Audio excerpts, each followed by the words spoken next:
It is a nightmare to try to pick the right clothes. Can anybody feel me on that? Man, I'm getting hot. Let me take this coat off, right? But can anybody feel that? You know what I'm saying? Like when you sit there and you're all over your closet, you're all over like trying to get my shirt off like I'm trying to do right now. Dang it, man.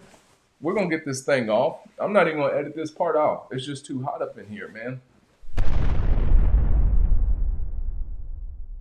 Durran Cage. Durran Cage. Here with Durran Cage. Like if they cast Durran Cage to play Hercules, which he has the physique to do. Power. I want you to close your eyes. 3, 2, 1. Wait, what? You got a problem with the what?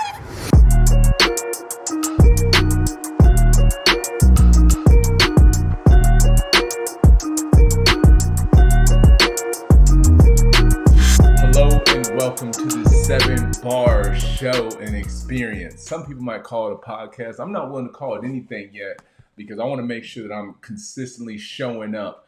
But what I want to talk about today, so I want you to come with me for a little bit, especially if you're in the automotive industry. This one's for you.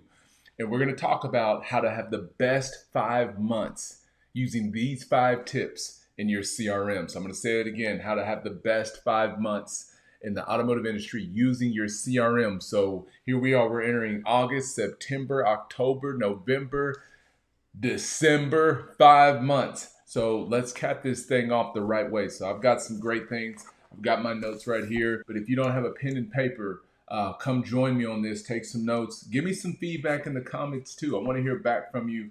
And I want to hear about some things that you really want me to break down. So some specialties that I focus in on in the automotive industry are around the online sales experience, right? Service 2. And then really about the CRM optimization, because I feel the CRM is really the glue. It's the heartbeat and it's the flow of your dealership or of any business. Like the CRM for me is huge.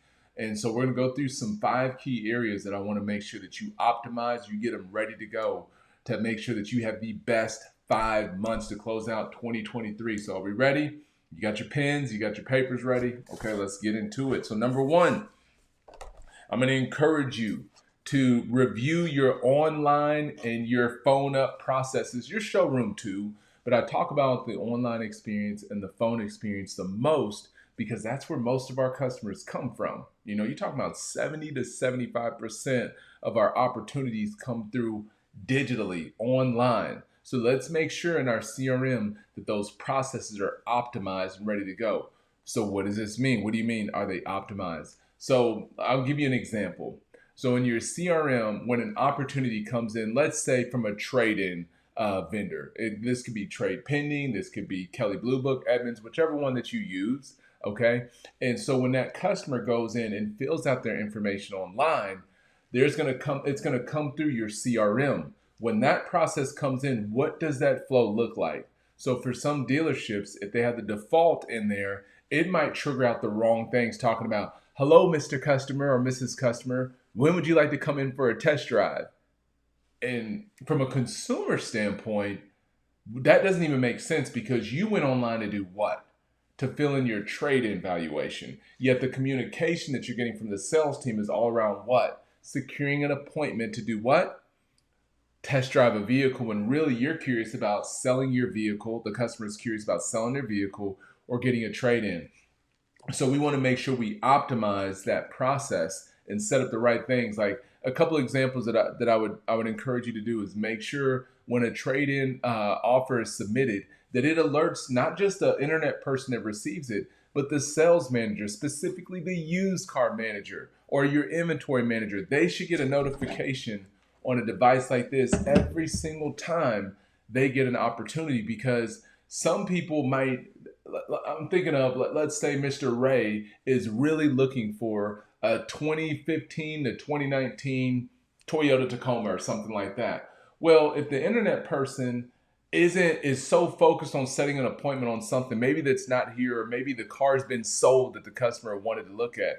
But that Tacoma is something that is exactly what we need for our inventory, maybe for another customer. The used car manager can now pick up that phone and be like, hey, I noticed that you put in an online request to sell or trade your whatever it is, the Toyota. Hey, I wanted to talk to you about that and see if you could tell me a little bit more about your vehicle. See how everything starts connecting now when we get more people involved in the process? Because again, 70 to 80% of our customers are where? Online. So that's where we need the attention of our sales team to be. So make sure that your sales processes, your service processes have been updated with the right alerts. They've been updated with the right templates. We're going to talk about the templates here in a little bit. But make sure that everything is tight.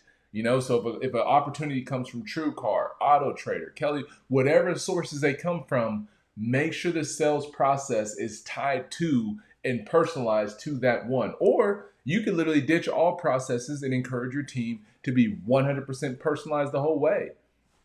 You can do that. I mean, if you teach your team how to do it, either way, the number one goal here that I'm giving you, the first tip, is to review your processes with your team. All right, number 2, let's make sure we're implementing the use of statuses. Okay, implement the use of statuses and workflows within your CRM. So what is a status? A status is once we engage with the customer, we want to put them in a proper status that aligns where the customer is on their buying journey. So I'm gonna give you an example. Let's say we're talking to a customer that now has decided that they're talking to their significant other, but they're not sure when they're going to come in, but they plan on doing it within the next few days. So in your CRM, you want to take the customer out of their normal, let's say, new internet sales lead follow-up process and put them into an engaged shopper process or put them into a hot shopper process. Then that's a status actually that's going to trigger a process that changes what's happening every single day. So if you leave a customer in their first initial process and you don't change the status, the communication and what it's telling the sales team to do won't make sense. This is the number one reason why salespeople and managers and most teams do not like their CRM is because they get a lot of tasks that don't make sense. If that's happening, it's because you need to utilize different statuses and different workflows to personalize the experience for every customer and every employee experience that they have with that customer. I'll give you another example why statuses are so important for organization. So imagine this. If somebody came into the dealership, they were trying to trade in their vehicle and they didn't trade their car in because they felt like they could have got a little bit more. I would not status that customer as just an unsold visit. We should status that customer after they've left as a trade-in customer, or we missed the trade-in customer. So then that way, you know where I'm going with this, the used car manager can now what? When they come in, they can review this over the next few days and look at the customers that are wanting a little bit more for their trade. Same thing for finance. If there's a customer that's online, phone up, or visit, we want to status them as a finance customer if their number one goal is trying to help them obtain financing and it's been a struggle to do so. So now your finance manager can do what? Go in their CRM and quickly look at all the people that are in a finance status. Yes, they could do it in their dealer track or their route ones and things of that nature, but imagine keeping it simple in the CRM so they can see the customer history of what's going on. And what if they hadn't even had their credit pulled yet, but it was just an objection? So statuses to me are probably one of my most favorite things to see in a CRM because it organizes everything. Think of it like a drawer, right? Your socks go in a certain drawer, your shirts go in a certain drawer, your pants go in a certain drawer, or maybe they're hanging. When you mix all that stuff up, it is a nightmare to try to pick the right clothes. Can anybody feel me on that? Man, I'm getting hot. Let me take this coat off, right? But can anybody feel that? You know what I'm saying? Like when you sit there and you're all over your closet, you're all over like trying to get my shirt off like I'm trying to do right now. Dang it, man. We're going to get this thing off. I'm not even going to edit this part off. It's just too hot up in here, man. But what I'm saying is make sure that everything is extremely organized in your CRM so it makes it so much easier for everybody to find the customers that they have, right? I should have called this, the closet cleaner, or organizing your closet is what the status is. Okay, number 3, we're getting to it. All right. Number 3 is reporting for revenue. So what I mean by this when I say reporting for revenue in your CRM is what reporting is directly tied to the revenue that your dealership can have. So let's think about that. One report could be all the customers that recently had a write-up, kind of like tied to the statuses. That would be a good report to have each day that would list out why those customers didn't buy. Another report would be, I would say, an appointment missed report. Wouldn't it be great to know everybody in the building what customers missed their appointments and why they hadn't rescheduled yet? So we want to get those rescheduled, right? But making sure that you have the right reports. I'll give you another one. You already know where I'm going. Videos, like what I'm doing right now. A video report. Who recorded videos yesterday? You know, my rule of thumb is every customer that you touch should receive at least one video. I'll say it again. Every customer that you touch should receive at least one video. So if your dealership had 20 customers that came in via online, phone, or visit, how many videos at minimum should have been sent yesterday? 20 videos. There should be a report like that to hold everybody accountable. If you know, as we know, most people are only going to do what they tolerate. There's a few people that don't need any rules, no kind of accountability or anything like that. That's for the 1%ers. The other 99%, they need to be held accountable. So having a report that lets you know daily how many videos were sent versus how many online customers and phone up and visits that you had lets you know, is my team engaging with my customers the right way? Because we need to be sending thank you videos, video walk around videos. They could be sold customer videos, referral customers, happy birthday, whatever video it is, but they've got to be sending something to be engaged with their customers. So make sure that you have the right reporting for revenue that's tied to what's important in your business. You know, write-ups, trade-ins, appointments missed, total internet leads, contact ratio. You know, so there's 5 key areas. We got customer inquiries. We want video 1-to-1. What is our contact ratio on the online opportunities that we have? That needs to be about 80% or higher. What is our lead to set appointment? That needs to be 40% or higher. What is our lead to show percentage? That needs to be 30% or higher, meaning that 75% of the appointments that we set show up. These numbers need to be looked at by the leaders, GMs, GSM, all the way down. Need to understand, where are we at? All right, then our lead to sell percentage, our online customer to sell percentage needs to be at least 20% or higher. For phone ups, we should be doing 40 to 50% or higher. For visits, we should be running between 30 to 50% or higher. But it's so hard to improve numbers that we aren't paying attention to or we're not documenting daily. Anybody feel that? It's hard. If I wanted to lose weight, how am I going to lose weight if I don't even know the numbers where to start from? It doesn't mean that, you know, losing weight, we should get upset if every single day we're not seeing something change, but at least we know we're documenting our journey, our calories, our carbs, all that stuff. Where in our business, we have to make sure that we're documenting daily, making adjustments weekly so that there's no surprises monthly. Stop it. All right, number 4.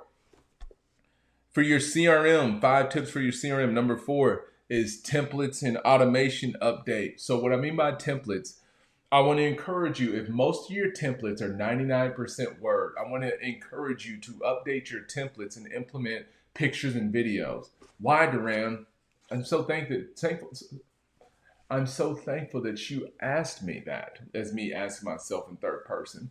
But the reason why is, think of, where do most people spend their time each day? Social media. You guessed it. I heard you. So if most people spend their time on social media, what is that? Social media. Social media. So when we're communicating to our customers in our CRM, doesn't it only make sense to work? We bring a social media experience to them, right? So that our email should be social, right? With the words and the context, and they should be media in the form of videos, pictures, audio, all those things. You see how everything's starting to be connected here? See, a lot of times we think of our CRM as what it stands for, a customer relationship management tool. But again, I want to challenge you to change it to a customer experience intention tool, right? CXI. Be intentional with every customer by giving them an experience. Man, I'm dropping so many one-liners, man. This if this was a comedy show, there'd be all that bing. All right. But yeah, so for templates and automation, so make sure our templates are updated. Have some why-buy from our dealership. Have some introduction to service videos. Have the owner sending out a video that's pre-recorded, maybe that's going out. Think of every different situation. Think of reviews, right? Why not have a couple reviews, for as many situations possible? So if you're a dealership that deals a lot with subprime customers and you help subprime customers, rather than you tell them how you help them, let another customer share with them how you help them by using video testimonials or reviews after the customer has signed off that they would be okay with doing that. See how this all works? You can use reviews that's so important to your business inside of your templates in your CRM to help future customers. And then it just keeps going round and round. After that customer buys from you, they do another review, you put it in a template as long as they give you consent. See how that works? And post it on their social media too. So an automation on number 4, before I button that up, your automation is take a real honest look at your team and look at your processes and see what processes do I see people doing repeatedly over and over. Like what are they constantly, like a T-Rex, just typing, they're just typing over and over again. Anything that's being repeated often needs to be automated once. I'm going to say it again. Anything that's being repeated often needs to be automated once and then adjusted as much as possible. Meaning like, okay, do we need to adjust the automation based on the data that we're receiving out of our CRM? So it's borderline like artificial intelligence. If you want to use that, you can. But if you're not using an AI, you can use automation in your CRM to automate certain emails, automate certain texts. So think of sold customers. This is a big one. Because if you have a high turnover in your dealership, let's say 40 to 50%, some people are experiencing that right now, okay? You might want to have some automation set up in your CRM so none of those customers get lost. You know, some service follow-up reminders, some, let's say maybe it's time to, it's a happy birthday, for their vehicle. It's been a year since they bought it. Send out a vehicle, a video or something like that. Maybe we automate at 18 months to see if they'd be interested in maybe getting an updated appraisal. There's so much that you can automate, but make sure that it's being adjusted frequently.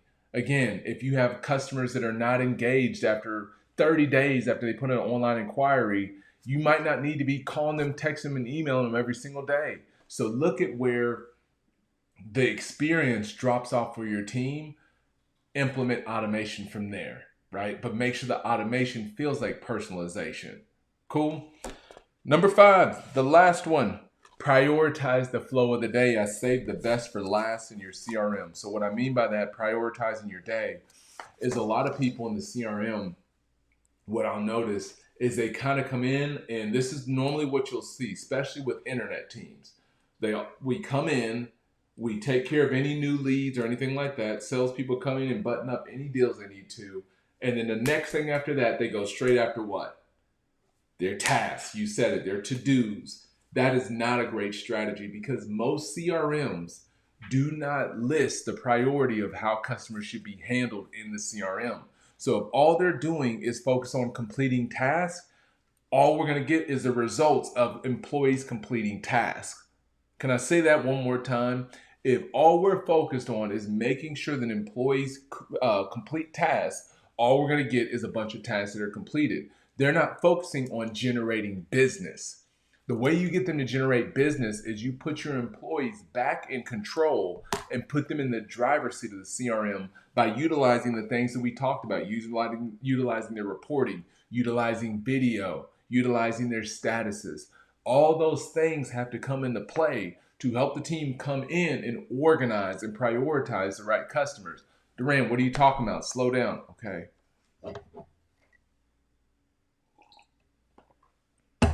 Slow down. Okay, so back to what I was saying. Here's an example of a flow. You come in, your team needs to be working on their newest opportunities. Right after that, they need to be taking care of their replies, or they need to be taking care of their replies first, depending on what the reply said. They should be cherry picking, looking at everything first, looking at the content. That's why if somebody comes in at 9, they probably need to come in at like 8:30 or 8:45 to pregame and get ready to look at their interactions. Next thing, after we've looked at our new opportunities, our engaged shoppers that have just replied to us overnight, then we need to make sure that our appointments are buttoned up. Are appointments ready for the day? Is the vehicle ready? Is our product ready? Is the car available? Are we good there? Are we doing a delivery? Is it prepped for delivery? Okay, then after we do that, we're going to come over here and we're going to deal with our hot customers. Durran, what is a hot customer? I'm glad you asked. Thank you. Excuse me. So a hot customer is somebody that has shown that they are probably about to buy a vehicle within the next 72 hours. These are customers that are talking about pricing, interest rate, need a little bit more for my trade. They recently just showed up, but they left because of something that was on the proposal. When you have a customer reach a proposal, those are now hot customers. I don't care what they said.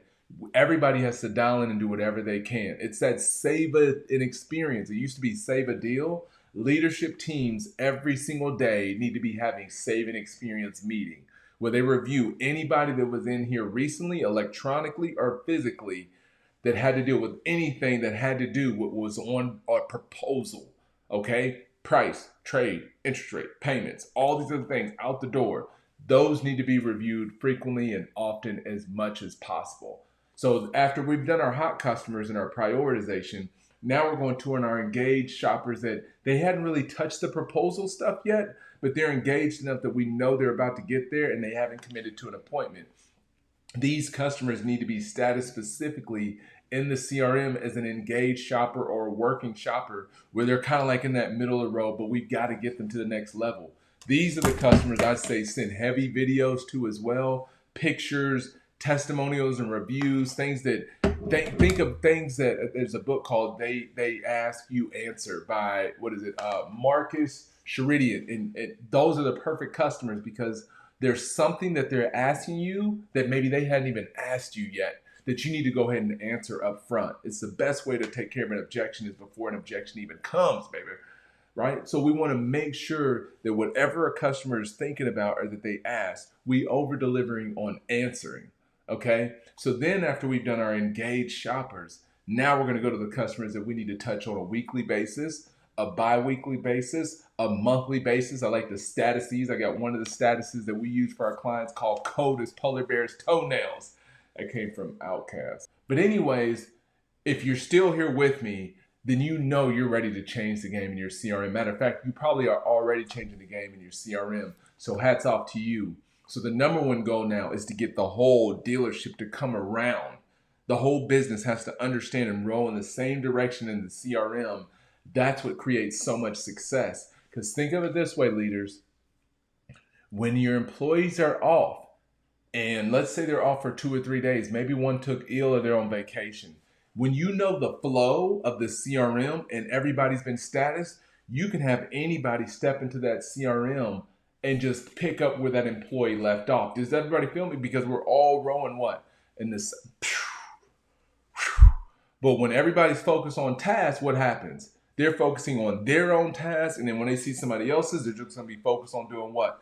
Completing their own tasks. So I hope this helped so much, right? And if I can assist you in any possible way, comment, send me a DM. I would love to talk to you about CRM. I'll even give you a few minutes of my time at no additional cost to talk to you about your CRM because I might not even be the right fit for you or to help you. Cage Automotive might not be the one, but I love helping people and connecting with people and seeing people thrive. That's what it's all about, right? So just as a quick recap, so I've got everything. Number one, make sure you're reviewing your online in-store processes and your phone ups for these next 5 months. Number two, make sure you're using statuses like crazy. Every customer needs to be organized in your CRM, prioritized with statuses and the proper workflows.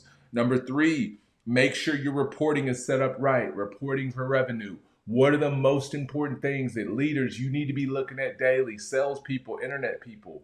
What are you looking at daily? Make sure that your reporting is set up and it's coming into your phone via text and email, right? Make sure video is one of those reports. Video is huge, y'all. Number four, make sure that you've updated your templates. Implement more media in them, more pictures, more videos, more clickable links. Engage. Your templates need to be an experience. Do you hear me? Your templates need to be an experience because your customers are reading and they're watching and they're experiencing those things. Your templates don't need to be bland, right? We don't want no blank sheet of paper. We want an experience. Okay, number four, make sure that, is that what I just did? Yep, templates I did 4. Number 5, okay? No, 4, but make sure templates, they have the right video. I didn't say automation. Make sure the automation is tight. Number 5, make sure that you prioritize the flow of your CRM. So have a playbook for this, because in that way, as you hire new salespeople or you're trying to get everybody ready for these next 5 months, they're ready to go and everybody's following that playbook. And then if there's any issues, you can adjust accordingly. Thank you so much. 5 tips for your CRM for the next 5 months to have the best 5 months of 2023 so we can get ready for 2024. Thank you so much for sharing your time with me. Appreciate you. Take care.